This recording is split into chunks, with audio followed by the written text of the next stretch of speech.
Na gusto ko magnegosyo, pumasok ako ng networking. Networking? Oo, yan ang una kong ninegosyo, food cart.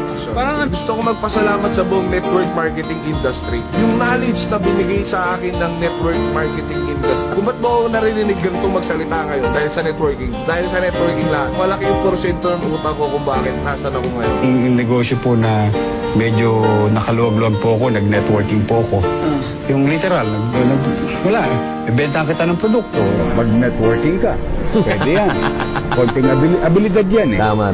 Kasi ang networking, for example, hindi mo kailangan magtapos ng PhD Pag-aaral. Tama. para maging milyonaryo.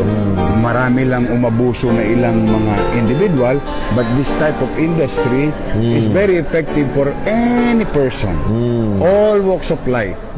Bakit networking? Para sa akin, ang education sa networking, leadership, people skills, leverage. Kasi ito yung pinakamurang leverage na pwede mong pasukin. Tapos, ang exposure mo, ang training sa networking, at ang pinaka na-appreciate ko sa networking, dito nahubog yung mindset ko. Dahil sa mga trainings, kaka-attend ng mga seminars, hindi naman tayo mayaman mag-isip, hindi naman tayo marunong mangarap nun. Pero dahil sa networking, dito ako natutong mangarap, dito ko na-express yung sarili ko, dito tumaas yung value ko, dito tumaas yung kumpiyansa ko sa sarili, dito tumaas, pinaka-pinasalamatan ko lahat. Yung opportunity na kahit wala kang pera, na minimal lang yung kapital mo, kaya mong maabot lahat ng pangarap mo. And networking ngayon, para sa akin, highly recommended. In networking lang kasi nakita ko negosyo na bago ka yumaman, dapat yumaman naman yung mga taong nakapalibot sa iyo. Sabihin, the more na mas maraming yumayaman ka din. And yan yung business na nakita ko na, compare ko sa traditional, of course, ilan lang yung yaman, yung may-ari. Pero sa akin, di ba, ilan yung leaders na yumaman muna bago ko na-achieve din yung sarili kong success.